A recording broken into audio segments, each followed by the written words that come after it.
देखिए, कल के क्लास में आप लोग को बताया गया था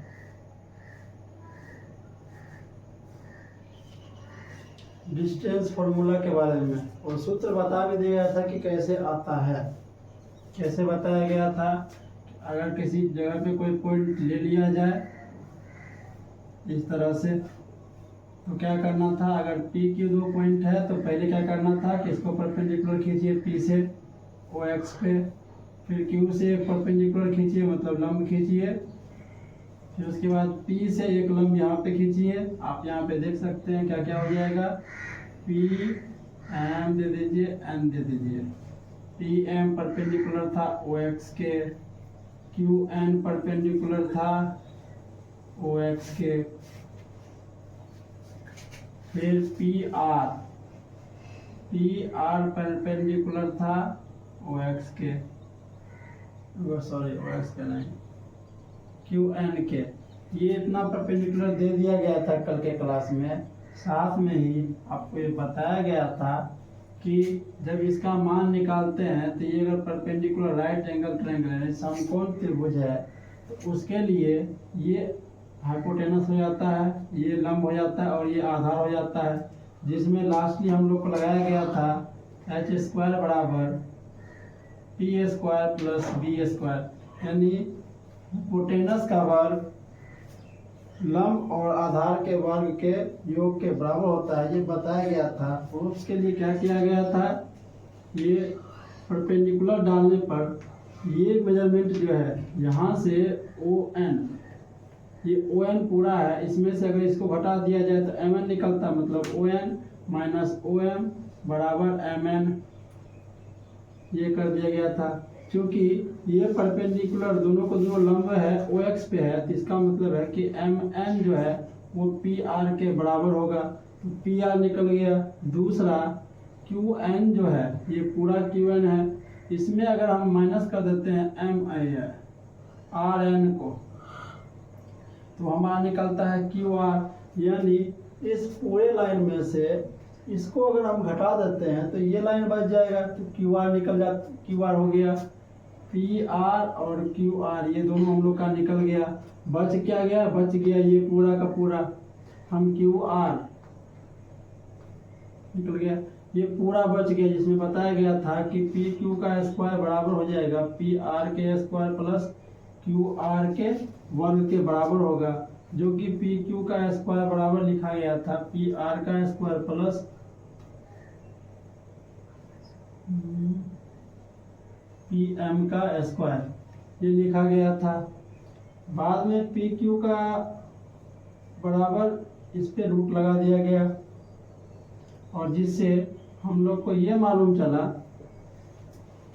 कि जब भी किसी दो पॉइंट का, जब भी हम लेंथ निकालते हैं, मेजरमेंट करते हैं, इसका लेंथ निकालते हैं, तो उसका जो दिया गया दो निर्देश होता है, जो निर्देशांक होता है, उसके भुज के अंतर का वर्ग और कोटि के अंतर के वर्ग के योग के बराबर होता है। उसका लेंथ AB लिखा दिया गया था कि AB बराबर x2 माइनस x1 का square plus y2 minus y1 का स्क्वायर, y2 माइनस y1 का होल स्क्वायर रूट अंदर। ये आप लोग को बता दिया गया था कि भुज के अंतर का वर्ग और कोटि के अंतर का वर्ग जो है वो क्या होता है? वो उसका योग, उसका लेंथ बताता है। ठीक है, ये कल के क्लास में आप लोग को बता दिया गया था। ठीक है, एज ए प्रूफ आप लोगों को कभी एग्जाम में सवाल पूछ लिया जाए, आप इसको ऐसे प्रूव कर सकते हो। अब बात किया जाए कुछ ऐसा, कुछ तथ्य है, कुछ पॉइंट्स है जो आप लोग को याद होना चाहिए इन चैप्टर के सवाल को सॉल्व करने में। जैसे अगर बात की जाए कि कोई 4 पॉइंट अगर दिया गया, जैसे मान लीजिए सपोज कीजिए कि ये कोई पिक्चर है, ठीक है। अब इस क्वाड्रिलेटरल चतुर्भुज है ये, इस चतुर्भुज को हम वर्ग कह सकते हैं या नहीं कह सकते हैं, या आयत होगा, या समचतुर्भुज है, या समांतर चतुर्भुज है, ये क्या है, इसके बारे में अगर हमको पता करना रहे तो कुछ पॉइंट आप लोग को याद होना चाहिए हमेशा कि वर्ग का कंडीशन क्या होगा, वर्ग हम कब कहेंगे, आयत कब कहेंगे, चतुर्भुज जो होगा समांतर कब होगा। तो इन सब के लिए आपको कुछ पॉइंट याद होना चाहिए। जैसे अगर बात की जाए वर्ग की, अगर वर्ग यहाँ पे मैंने लिख दिया है कुछ पॉइंट्स, इसी सब के बारे में बताऊंगा। जैसे बात की जाए वर्ग की, किसकी, वर्ग की, वर्ग यानी स्क्वायर, वर्ग की, SQARE, वर्ग की हम कह सकते हैं कि जब 4 पॉइंट दिया रहे, यानी कह सकते हो कि जब बिंदु दिया हुआ हो, 4 निर्देशांक दिया हुआ हो, तो उस निर्देशांक का, अगर उस निर्देशांक से हम सॉल्व जब करेंगे उसको, तो उसका चारों का चारों भुजा, जैसे मान लीजिए ABCD, ये 4 को निर्देश है, ठीक। तो इसका जो लेंथ होगा AB, ये सारा का सारा लेंथ अगर बराबर होता है, यानी मान लीजिए इसके निर्देश से ये आ गया 13, ये भी 13, ये भी 13, ये भी 13, तो इसके निर्देश से अगर सारा का सारा भुजा बराबर आता है तो हम कहेंगे इसको वर्ग। लेकिन ऐसा भी तो हो सकता है कि कोई और पिक्चर है, ठीक है, इसका भी सब भुजा बराबर है, इसको भी वर्ग करना पड़ेगा। तो वर्ग, जब भी वर्ग का बात हो कि वर्ग कब कहेंगे, तो याद रखिएगा कि जिसका चारों भुजा, जिसका चारों भुजा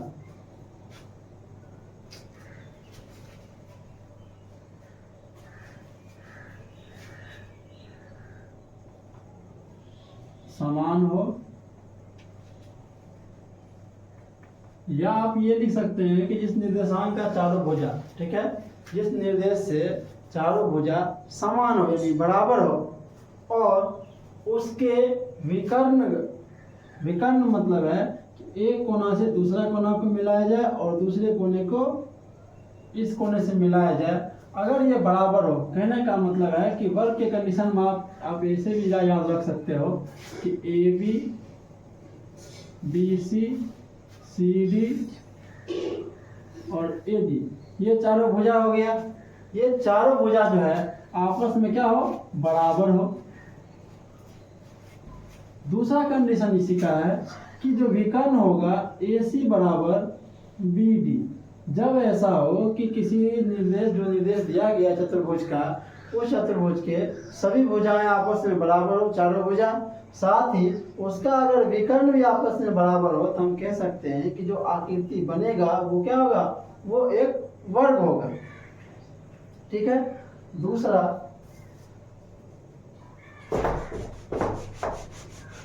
दूसरा बात करते हैं आयत का। आप जानते हो अगर आयत की बात की जाए, अगर बात आयत की जाए तो इसका कुछ प्रॉपर्टी इस तरह का होता है कि उसका सामने का भुजा, यानी ये इसके बराबर होता है, ये इसके बराबर होता है। तो कहने का मतलब अगर बात आयत की हो तो आप कह सकते हैं कि जिस चतुर्भुज में उसका सम्मुख भुजा बराबर हो। सम्मुख कहने का मतलब है अगर हम A, B, C और D दे दिए तो ये सम्मुख भुजा हो गया, यानी AB, AD, ये सम्मुख भुजा होगा किसके, BC और CD के, यानी AB बराबर होगा CD के और AD बराबर होगा, इसको लिख दीजिए, सम्मुख भुजा।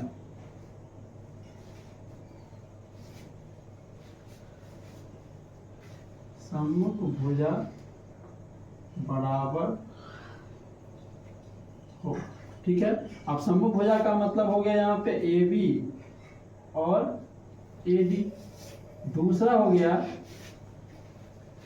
BC और CD, ये हो गया सम्मुख भुजा, ठीक है। तो अब सम्मुख भुजा का युग्म, यानी ये इसके और ये इसके बराबर अगर होता है, यानी ये पूरा जो है इस पूरे के बराबर अगर होता है, ठीक है, तो हम कहेंगे इसको आयत है। लेकिन यहाँ पे भी एक बात कॉमन होता है कि इसका AC और BD, यानी आयत में भी आयत होने के लिए भी क्या होता है, उसका विकर्ण जो होता है वो बराबर होता है।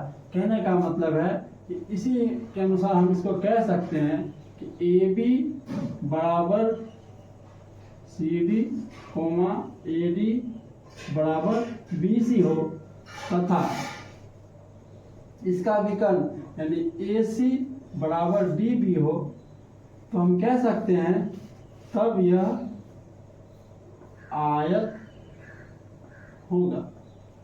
जब ऐसा हो कि क्या उसका सम्मुख भुजा बराबर हो साथ ही विकर्ण उसका बराबर हो, हम उसको आयत कहेंगे। यानी ए बी बी सी के ए बी और सी डी बराबर हो, ए डी और बी सी बराबर हो। ए बी और ए डी ये सम्मुख भुजा है, बी सी और सी डी ये सम्मुख भुजा है। यानी कहने का मतलब ये इनके बराबर होना चाहिए, विकर्ण भी बराबर हो, तो हम कहेंगे ये एक आयत होगा।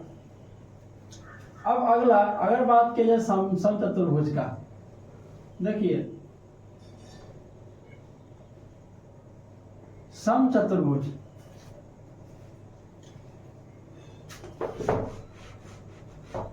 आप लोग पढ़े होंगे समचतुर्भुज का प्रॉपर्टी में कि समचतुर्भुज में मतलब है कि सिर्फ उसका चारों भुजा आपस में बराबर हो।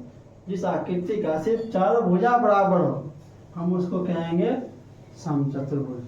सिर्फ भुजा यानी अगर नाम दे दिया गया इसमें ए बी सी डी, तो इसमें A B B C D A D जब ऐसा हो तो ये कहलाएगा समचतुर्भुज। यानी सिर्फ चारों भुजा बराबर होने पे हम इसको समचतुर्भुज कहेंगे। उसके बाद समांतर चतुर्भुज।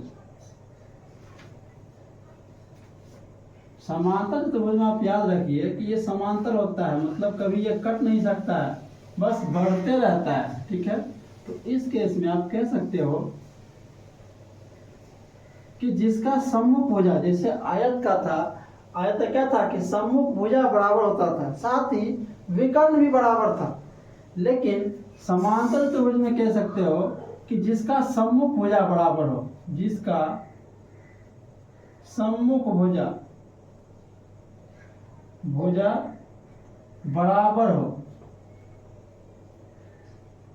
जैसे ए बी सी डी में ए बी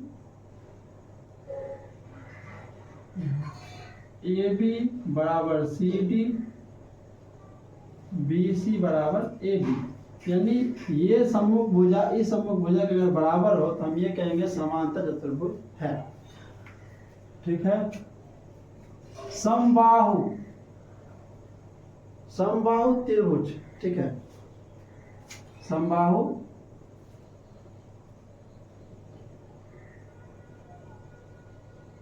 त्रिभुज।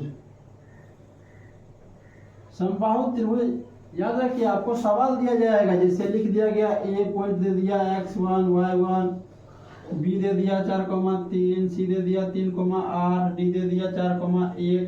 आपको ये दे दिया जाएगा और इसमें पूछा जाएगा कि बताइए ये जो बना हुआ है 4 पॉइंट से ये कौन सा आकृति का चित्र बनेगा, इनसे क्या बनेगा, आयत बनेगा, वर्ग बनेगा, समचतुर्भुज या समांतर बनेगा, क्या बनेगा। त्रिभुज में भी इस तरह से पॉइंट रहेगा तो आपको यही काम आएगा। आपको याद रखना पड़ेगा कि वर्ग कब होगा, आयत कब होगा, समचतुर्भुज कब होगा, समांतर चतुर्भुज कब हो सकता है, ये सब पॉइंट आपको याद रखना है। सम त्रिभुज, देखिए किसी त्रिभुज का जब तीनों साइड आपस में बराबर होता है इसको कहते हैं सम त्रिभुज। यानी जिस केस में ऐसा हो कि ए बी बी सी ए सी ये तीनों बराबर हो तो हम कहेंगे उसको समबाहु त्रिभुज।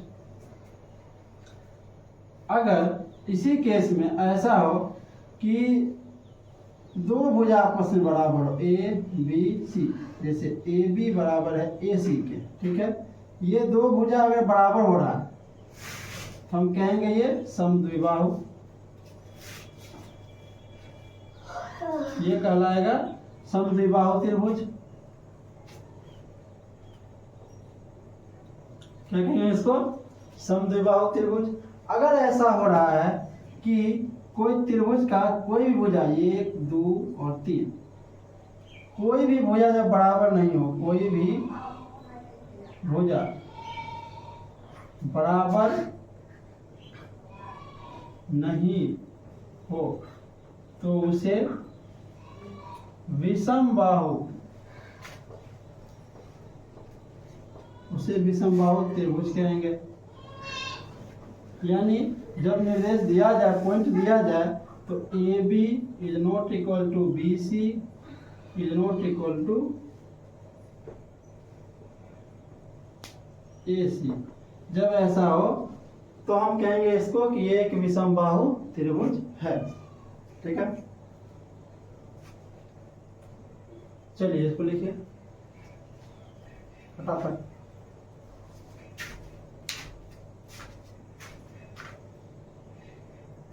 चलो आगे। बता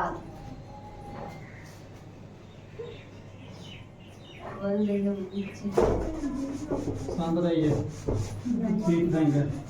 नहीं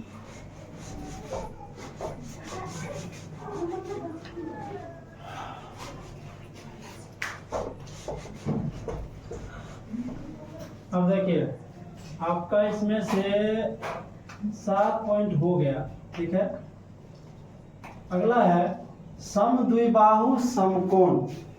देखिए, बात की जाए अगर समकोण त्रिभुज का, अगर बात की जाए समकोण त्रिभुज, तो हम समकोण त्रिभुज को इस तरह से दर्शाते हैं, यानी जिसका एक कोण जो है वो 90 डिग्री का होता है, उसको कहते हैं समकोण त्रिभुज। लेकिन यहाँ पे है समद्विबाहु समकोण, तो कहने का मतलब अगर यहाँ पे समद्विबाहु लग गया, अगर ये लग गया समद्विबाहु, ठीक है, तो इसका मतलब जिसका दो भुजा बराबर हो। अभी पिछले पॉइंट में लिखाए थे कि समद्विबाहु का मतलब जिसका दो भुजा बराबर हो। ठीक है, तो एक इसका क्या है कि कोण तो 90 डिग्री का हो, परपेंडिकुलर हो, लेकिन साथ ही इसका दो भुजा जो होगा वो भी क्या हो, बराबर हो। जैसे इसमें एक कोण ए बी सी ऊपर नीचे, ठीक, कोई दिक्कत नहीं। कोण ए कितना है, 90 डिग्री। आप इसको कोण सी ए बी भी लिख सकते हो, कोई बड़ा बात नहीं है, दोनों लिख सकते हो, और बीच में ए ही आएगा। तो कोण ए 90 डिग्री का हो, साथ में कंडीशन क्या कहता है कि दो भुजा, यानी एक लंब और दूसरा आधार, यानी ए सी बराबर हो ए बी के, तो हम कहेंगे वो समद्विबाहु समकोण है।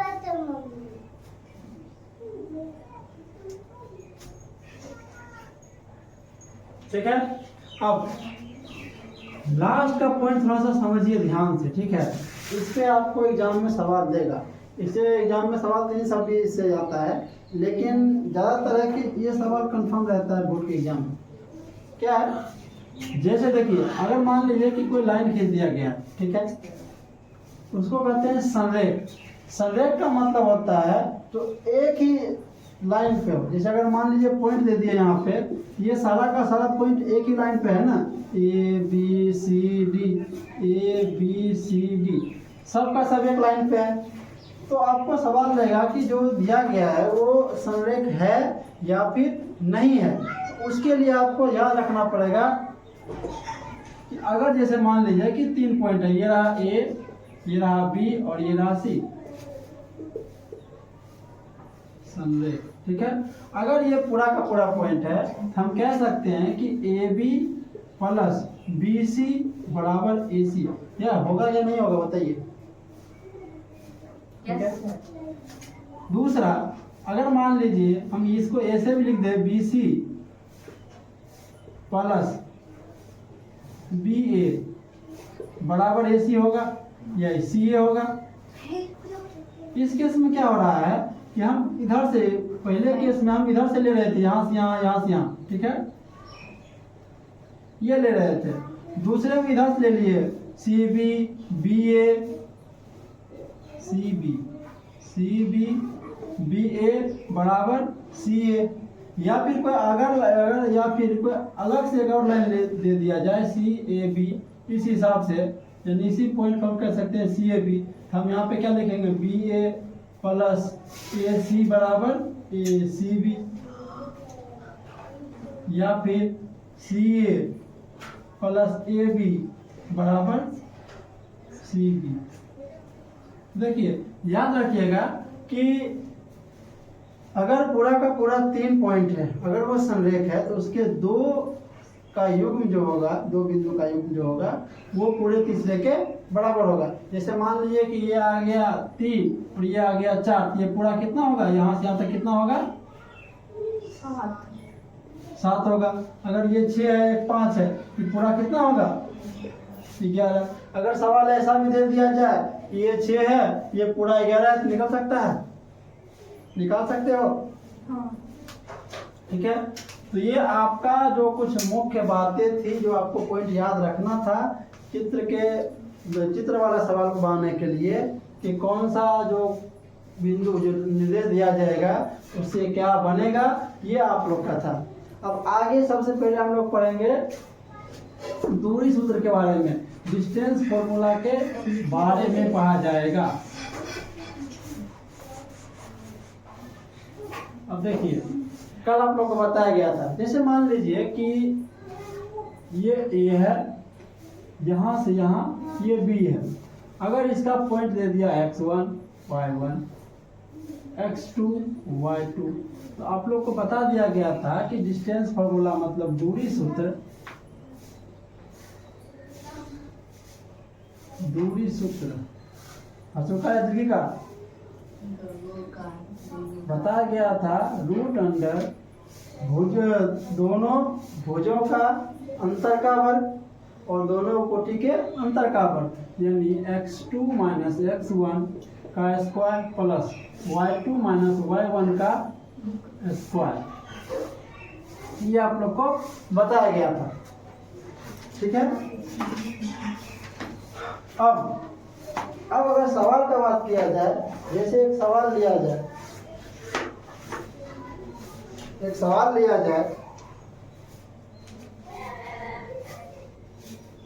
2,3 4,1 ये क्वेश्चन है। ठीक है, दूसरा question a, b minus a, minus b।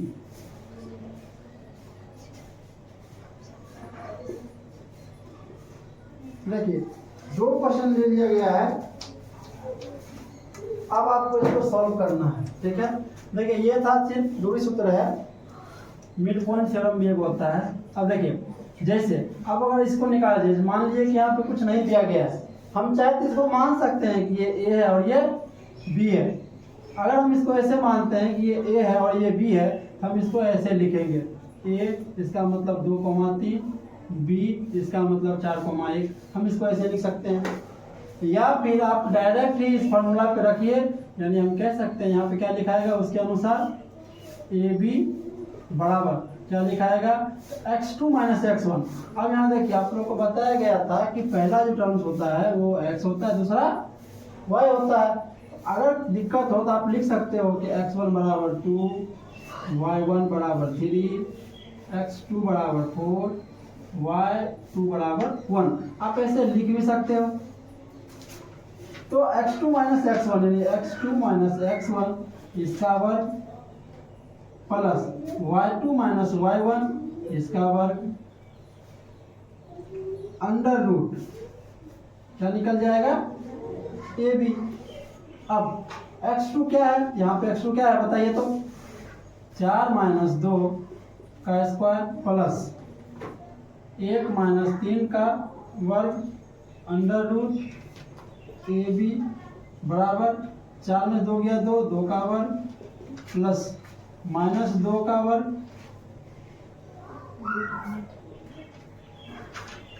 A B बराबर 2 का स्क्वायर 4 माइनस 2 का स्क्वायर 4 माइनस 2 का स्क्वायर 4। ठीक है, 4 प्लस 4 कितना हो गया, ए बी बराबर रूट 8। हम इसको लिख सकते हैं ए बी बराबर 2 रूट 4, ये लिखा सकता है नहीं, 2 रूट 4, 2 का स्क्वायर 4 नहीं 16 हो जाएगा, 2 रूट 2। ठीक है, ये आपका निकल गया ए बी।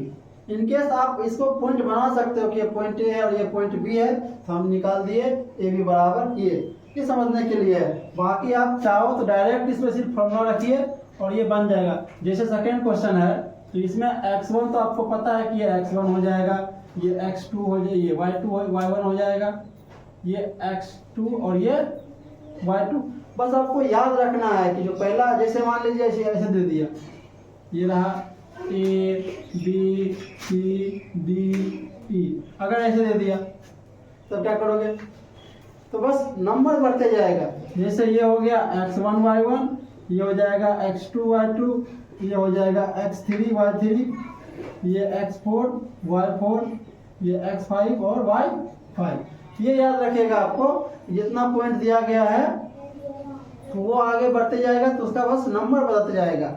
x1 x2 था, y1 था, x2 y2 हो गया, x3 y3 हो गया, 4 5 6 7 8, ऐसे बहुत सारा हो सकता है। अब जिसका निकालना है, जैसे मान लीजिए कि आपको ए बी नहीं निकालना है, ये जो ए बी है ना, ये नहीं निकालना है, आपको निकालना क्या, आपको निकालना है सी और डी, यानी आपको ये लेंथ निकालना है कि सी डी क्या होगा। उसके लिए आप अगर गिनती करोगे तो 1 2 3, यानी x3 y3 है, ठीक है, और ये x4 y4 है। तो इस केस में आप क्या करोगे, यहाँ पे करोगे x4 minus x3 y4 minus y3, इसका वर्ग और इसका वर्ग प्लस ये निकल जाएगा आपका सी डी। क्योंकि देखिए यहाँ पे ये लिख दिया गया, इसलिए x4 लिखा गया है क्योंकि ये पॉइंट चौथा, इसमें x को इसका नाम दिया गया। अगर मान लीजिए यहाँ से हम इसको हटा दें, यहाँ से इसको मिटा दिया जाए, अगर इस तरह से अगर इसको मिटा दिया जाए तो क्या हम इसको फिर से जब लिखें तो ये लिखाएगा ना x1 y1 और ये x2 y2 लिखाएगा। इसीलिए याद रखिएगा कि लाइन में पॉइंट जब बढ़े तो उसका नंबर बदल जाता है। 5 पॉइंट दिया तो x5 y5 पे आ सकता है, इस हिसाब से क्या होगा, पॉइंट बदलते जाएगा। ठीक है, अब दूसरा सवाल है आपका ABCD। देखिए सिर्फ फॉर्मूला रखिए, फॉर्मूला क्या है, हमको निकालना क्या है, इसका निकालना है, सेकेंड नंबर निकालना है। ठीक है, तो सेकेंड नंबर जो निकालना है हम डायरेक्ट कर सकते हैं ना कि माइनस ए का स्क्वायर प्लस माइनस बी और माइनस बी का स्क्वायर अंडर रूट। ठीक है, अब देखिए माइनस ए और माइनस ए क्या हो जाएगा, ये हो जाएगा -2a। ठीक, फिर माइनस बी -2b होगा। 0 बोलते हो, मान आएंगे ना भी। अब देखिए 2a का स्क्वायर क्या हो जाएगा, 4a प्लस इसका क्या होगा 4b। अच्छा 8 है, 4 4 8 हो जाएगा, नहीं आने लगेंगे ना अभी, 4 4 8 होता है इसको। ठीक है, रूट छूट गया ना, ये लीजिए आपका आंसर आ गया। आप इसमें कॉमन निकाल सकते हो, वैसे कॉमन निकालोगे तो ये रह जाएगा, 2 2 कॉमन निकल सकता है, मतलब 2 root under 4a plus a square हो जाएगा, ऐसे हो सकता है, 4 रूट a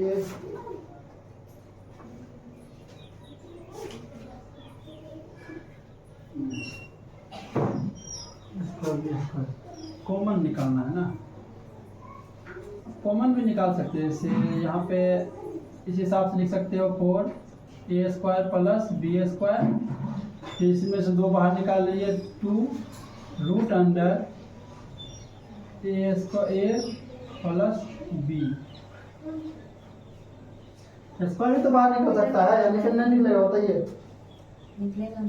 चलिए देखिए इसको, ये आपका आंसर है। ये क्वेश्चन नंबर 1 और ये क्वेश्चन नंबर 2। इस पे कुछ सवाल आपको दे देते हैं जो आपको बनाना है। ठीक है, बैठिए आप।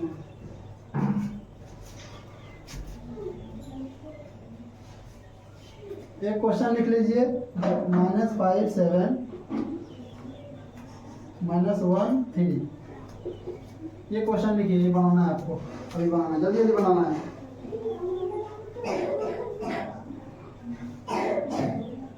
फटाक से लिखिए।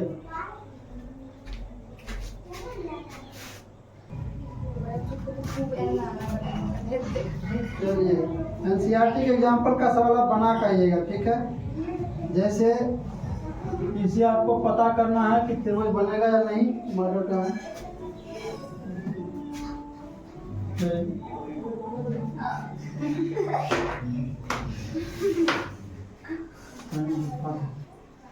आपको पता करना है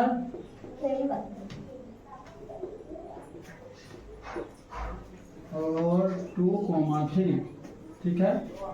इससे त्रिभुज बनेगा या नहीं, ठीक है।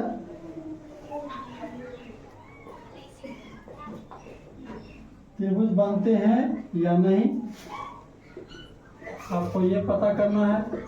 और कैसे पता करोगे, आपको पता है ना, त्रिभुज बनने का क्या होता है कंडीशन, याद रखिएगा। त्रिभुज बनने का कंडीशन होता है कि इसका 2 भुजा हमेशा तीसरे से बड़ा होता है, यानी AB + BC बड़ा होगा किससे, AC के।